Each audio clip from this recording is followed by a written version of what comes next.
Hey guys, it's Professor Costa. I'm back with Advanced Central Perfusion Part 4. Now, quite frankly, this is my favorite part. So we're going to talk about all the electrical stuff that we do with these hearts. So cardioversion.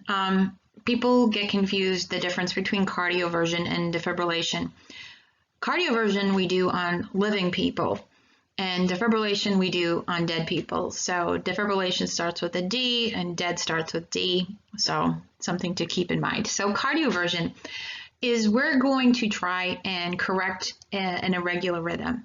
So it's an electrical countershock, an undesirable rhythm converted to a stable normal sinus rhythm or happy normal sinus. This is an elective procedure. So again, this is an alive person, so we need some kind of informed consent, okay? This doesn't tickle, right? We're shocking somebody. So in their best interest, we're usually going to give the patient a little happy juice in their IV, some Valium or lorazepam to help keep them calmer and happier during the procedure. Just of note, digoxin is usually held a couple of days after the cardioversion to prevent any other arrhythmias, okay? So the voltage required does vary. Not everyone. We all have some different wiring. So some people react to a much lower amount of electricity and some people need a higher amount of electricity. So they start with the low and then they move on up. Remember, this is a living person and we want to keep them alive. We just want to correct something that's going on irregularly with the conduction. So this is synchronized, which means that when we place the patient with the defibrillator, we're going to use the pads, the same pads that we use for cardioversion, that we use for defibrillation. So we're going to place the pads on the patient, but we're also going to need the ECG leads. It's really important that the patient, that we shock the patient or cardiovert the patient at the exact correct moment. It has to be synchronized, meaning at the right time. So it's synchronized with the monitor so that the electrical impulse is discharged during QRS complex, right? So we don't want to, there's a very vulnerable part of the QRS and, you know, the EKG complex, I should put it that way, that is very vulnerable, and if we shock it in the wrong place, we're going to end up with a lethal arrhythmia, and then we're going to actually have to defibrillate the patient because we killed them, okay? So if the discharge takes place during the vulnerable period, which is the T wave, it would result in a ventricular tachycardia or VFib, and we don't want that at all. So defibrillation, that's what we do for people who are in a code blue. Their heart is not beating, and we want to change that, all right? So it's the definitive treatment for ventricular fibrillation or VFib. Biphasic defibrillators deliver the first and successive shocks using 150 to 200 joules. So the older defibrillators, which in some places that don't have the money, they use the monophasic, and the joules delivered there are much higher doses. So instead of 200 joules, it would be 360. But that's, you know, an older type defibrillator. Most facilities are upgrading to the biphasic, okay? Similar to cardioversion, we are delivering an electrical shock. But when we're defibrillating someone, there's no way to synchronize with ventricular fibrillation, right? It's while we're looking at our fibrillatory lines. So we don't have to synchronize when we defibrillate with a dead person. So each involves a countershock that depolarizes all cells simultaneously, allowing the sinus node to resume its dominance. So we're basically pressing the reset button on the heart. The difference is that cardioversion uses a lower wattage and requires synchronization. It's also, cardioversion is not an emergency, whereas defibrillation, remember, this person's no longer among the living and we're trying to bring them back to life. So that makes it an emergency, whereas cardioversion is not as emergent. Cardioversion also, cardioversion, not defibrillation, cardioversion is done by a cardiologist. They both begin with card, all right? So cardioversion is done by a cardiologist. They place the paddles or the pads on the third intercostal space, right of the sternum, and the fifth intercostal space, left of the mid-clavicular line. If you forget that, in most facilities, we have these handy dandy stickers and the pictures are on them so that you know where to place them, okay? So when we place defib pads on a patient, there's usually a picture. Because when we're you have a patient and you want to bring them back and unfortunately they're in a code blue situation, you stop thinking from the front of your brain and you go into panic mode, and that's why the stickers are there with the pictures in the first place. We all know where the pads should go, but when you're panicking and trying to save somebody, sometimes our rational thought goes out the window. So after you use them, you're going to turn off the defibrillator to prevent accidental discharge, right? We don't want to shock anyone else in our team. That would be bad. We could accidentally send somebody else in the team into a lethal arrhythmia by, accident. We want to stop free-flowing oxygen. So there are some oxygen delivery devices that deliver free-flowing oxygen, like a jet of oxygen across the patient, and we don't want the O2 blowing over where we're shocking, okay? And obviously, if we're defibrillating, we're going to monitor the patient. We're going to be watching all of the other things, the vital signs, airway, level of consciousness. Believe it or not, sometimes we can bring people right back. So they go into a lethal arrhythmia, their heart stops, they go unconscious. We shock them and bring them right back. We're going to have to continue very closely monitoring so they don't go back into the bad situation. A successful response is conversion back to normal sinus rhythm and an adequate blood pressure and a stable peripheral pulse.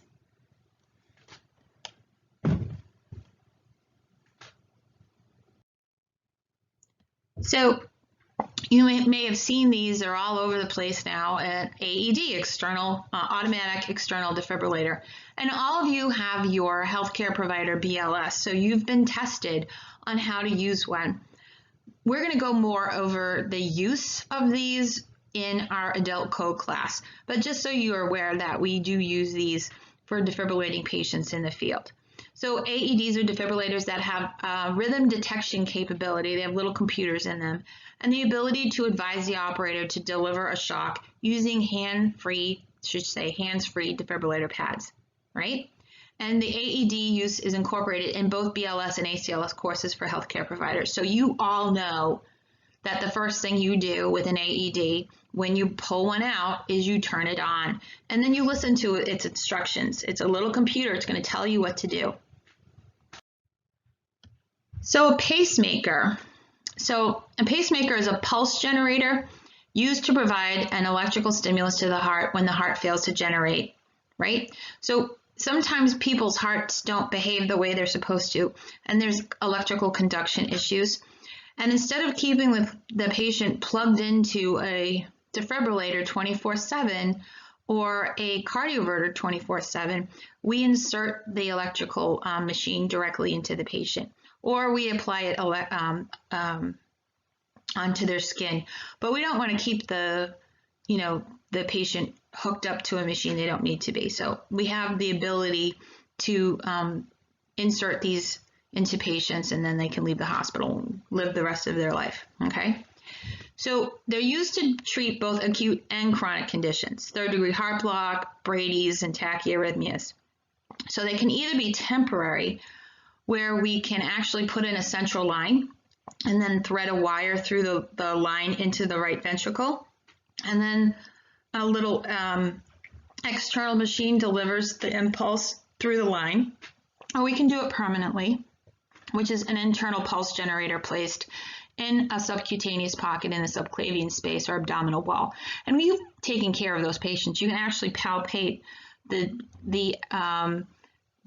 device right under the skin. It's usually found on one side of the chest, though they can be placed in the abdominal wall, but most often you're seeing them in the upper chest if the patient's musculature can support it. So terms used to describe pacemaker functions. Asynchronous pacing means that the pacemaker delivers a pacing stimulus at a set rate, regardless of intrinsic cardiac activity. So we have smarter technology than we did when these things first came out in the late 60s, early 70s. So the old days, it was like a metronome, and no matter what the person's heart was doing on its own electrically, it would just deliver the same set rate over and over and over again. Nowadays, we have synchronous pacing, where the machines that we're implanting into patients are smarter and smarter, and they can sense intrinsic cardiac activity and respond appropriately. So the base rate is the rate at which the pacemaker paces when no cardiac activity is sensed. So it's like a backup plan. So if the patient, for instance, their issue was a bradyarrhythmia, they may set a low rate for this patient as their base rate. And only if the patient's heart fails to fire at a minimum of the base rate would it kick in. Capture is the ability of the pacing stimulus to generate a cardiac depolarization. So it's when we look at EKG strips, we will see a little spike, and then what we want to see following this spike is a QRS complex. Sometimes we'll see electrical activity from the pacemaker, and we don't have the QRS, which is, really the goal here is to have a QRS complex. We'll talk about failure to capture too. Demand pacing. So the pacemaker delivers a pacing stimulus only when the intrinsic rate falls below the pacemaker's base rate, right? And then dual chamber pacing. That allows for both the atria and the ventricles to be paced, and that's what we use nowadays. It used to only be in the old days, but when these first came out, we only had ventricular pacing, and now we can actually pace each one separately and coordinate the delivery of electricity to optimize cardiac output. So output is the electrical stimulus delivered by the pulse generator, okay? A pacing spike, like I said before, is the small vertical spike on the ECG with every pacemaker stimulus. So every time it sends out a little shock, you're going to see that on the EKG. Rate responsive pacing. So pacemaker has sensors that detect changes in the patient's physical activity and adjust the pacing rate accordingly, which is really, really cool. So if the patient is climbing a flight of stairs, the smarter machines can actually adjust the rate accordingly. Sensing. So again, these smarter machines can identify and respond to intrinsic cardiac activity. It's not a metronome anymore. It can actually identify the patient's own electrical impulses and work with them. Single chamber pacing is pacing of only the atria or the ventricle, not both. All right, and that's what we use with a temporary pacing mode. So if we have a patient, if we are thinking about our bradycardia algorithm specifically, if we have a patient whose heart is not beating enough, we may place them on a temporary pacing, temporary pacing wire in through a central line. I apologize.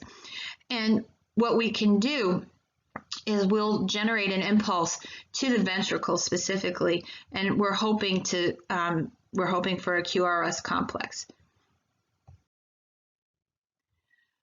So pacemaker parts, pulse generator, that's our power source and electrical supply. The pacing leads, which is the catheter with the electrodes, which delivers the electrical stimulus to the heart.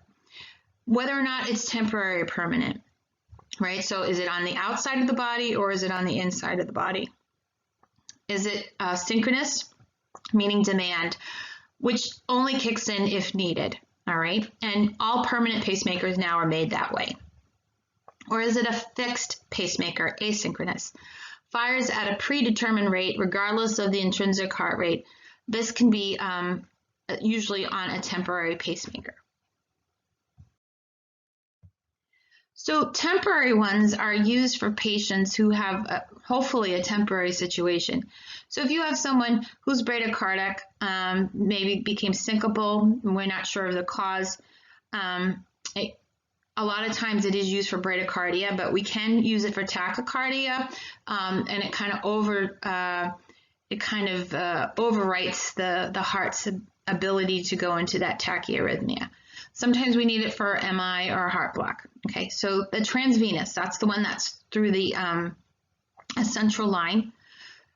usually subclavian or jugular vein, and they literally float a wire in, and the physician watches for capture when he adjusts the settings on the external machine. Transthoracic, so that's through a chest puncture and a pulmonary artery catheter during open heart surgery.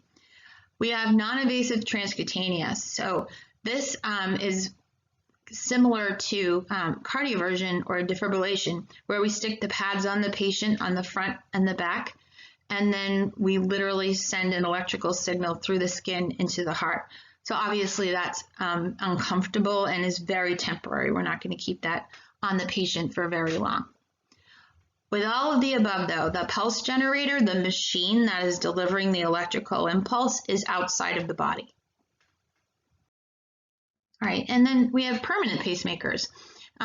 We can have sinus arrhythmias or sinus pauses, bradycardia, any of the heart blocks, a QT prolongation, or a sick sinus syndrome.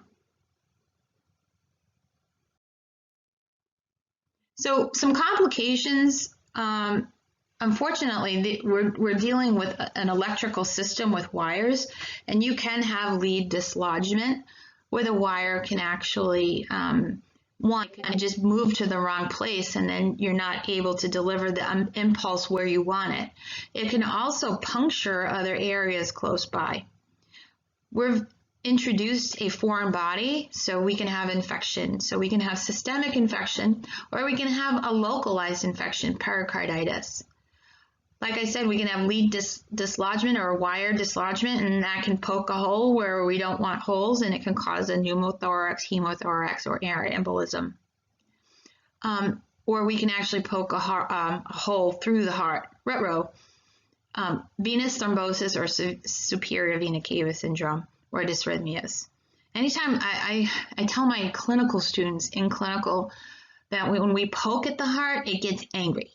And anytime the heart gets angry, it can throw off weird electrical signals. All right, and it gets cranky, and we can end up with a dysrhythmia just from trying to fix the other dysrhythmia. So signs and symptoms of a failing pacemaker, temporary or permanent. Well, if we're trying to correct, especially a bradycardia, if it's not doing its job, we can end up with the same situation. So we could remain in the rhythm we were in the first place. Signs of impaired cardiac output include hypotension, fatigue. You may also see failure to capture, which is the spikes on the EKG strip are not followed by a P wave or a QRS complex. You may see no pacemaker activity, meaning the machine's malfunctioning. The patient could say they're feeling palpitations or skip beats. We could, unfortunately, cause a VTAC, a ventricular tachycardia. There's also the muscles of the diaphragm are right nearby, so we could inadvertently cause the hiccups or muscle twitching. Or the machine, again, could malfunction and not synchronize effectively, and spikes may fall where they shouldn't, or it could pace at a slower than set rate, or the patient could say that they have decreased exercise tolerance, whereas the machine isn't picking up their increase in activity. So here's atrial pacing. This is what a normal pacing looks like. So you'll see right in front of each atrial contraction, they're tiny. I'm sorry about this slide. They're teensy weensy little P waves, but you'll see a spike and then a tiny little P wave, and then followed by a QRS complex, and then a T wave. So that's what atrial pacing looks like. Ventricular pacing is you're going to see a spike, and then you're going to see what we call the wide and bizarre QRS complexes. These are ventricular beats, so we're only pacing the ventricle, so there's not going to be a P wave. So they're wider than a normal skinny QRS that we like to see. Here we have the AV pacing. So here we're actually sending an electrical impulse to both the atria and the ventricle. So you'll see a a spike, an upright spike, and then right behind, it's really hard to see, is a teensy-weensy little P wave, and then you'll see a downward deflected spike followed by a wide and bizarre QRS. So each one is being shocked separately, and it's timing them so that the atria contract and then the ventricles contract.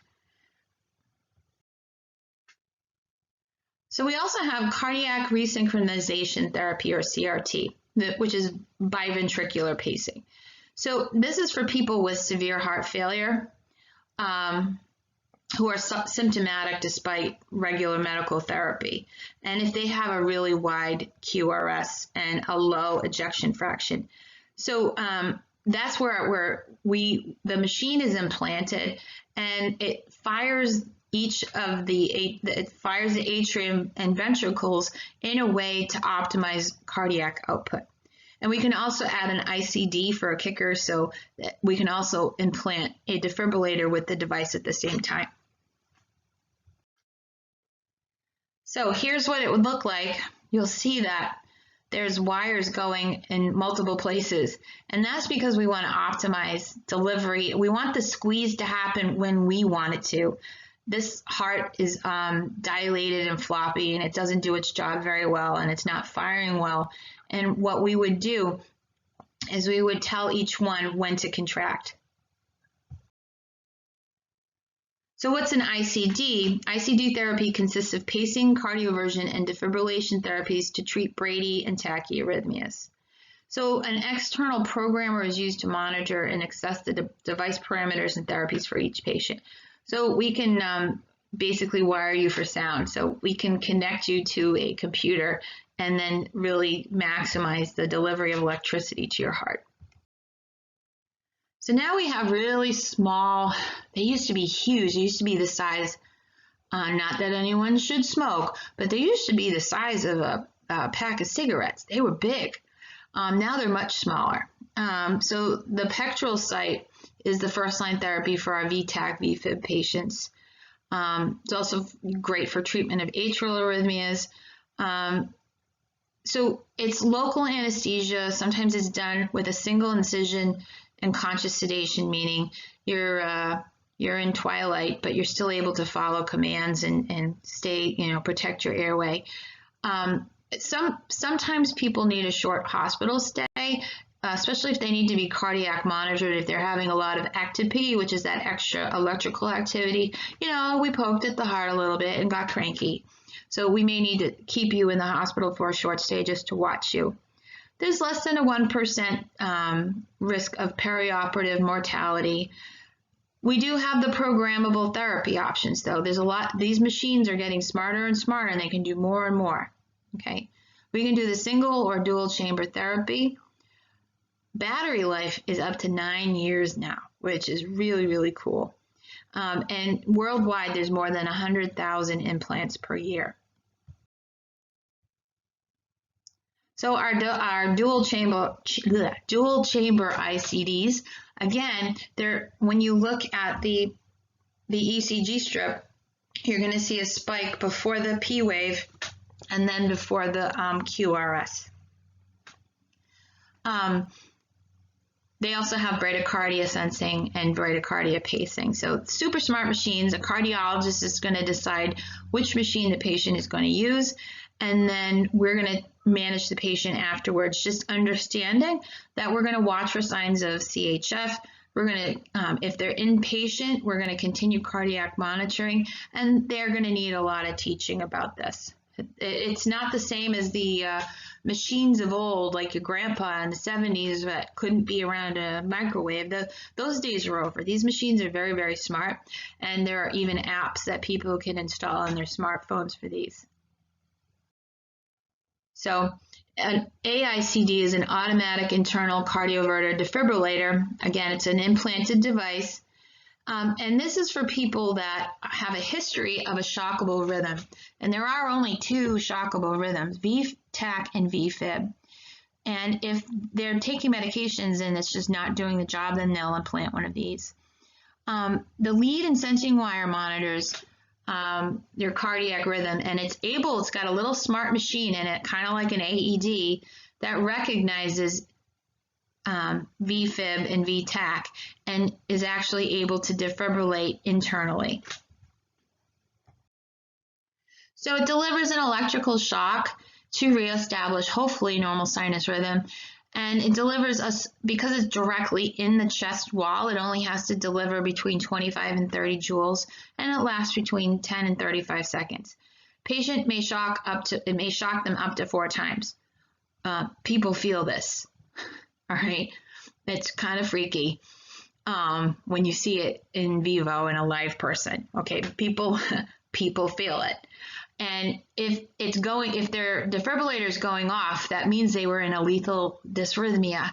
So they may show symptoms of that immediately, like shortness of breath, or they may feel faint. And though most patients respond to the first shock. Okay, these current machines last 5 to 7 years, and you've got to teach your patients how the sensation may feel. Thud to severe pain. No, it's an uncomfortable sensation. For these, they have to avoid, MRI machines, okay? And definitely, if this person has a history of lethal arrhythmias, the family should be encouraged to learn CPR.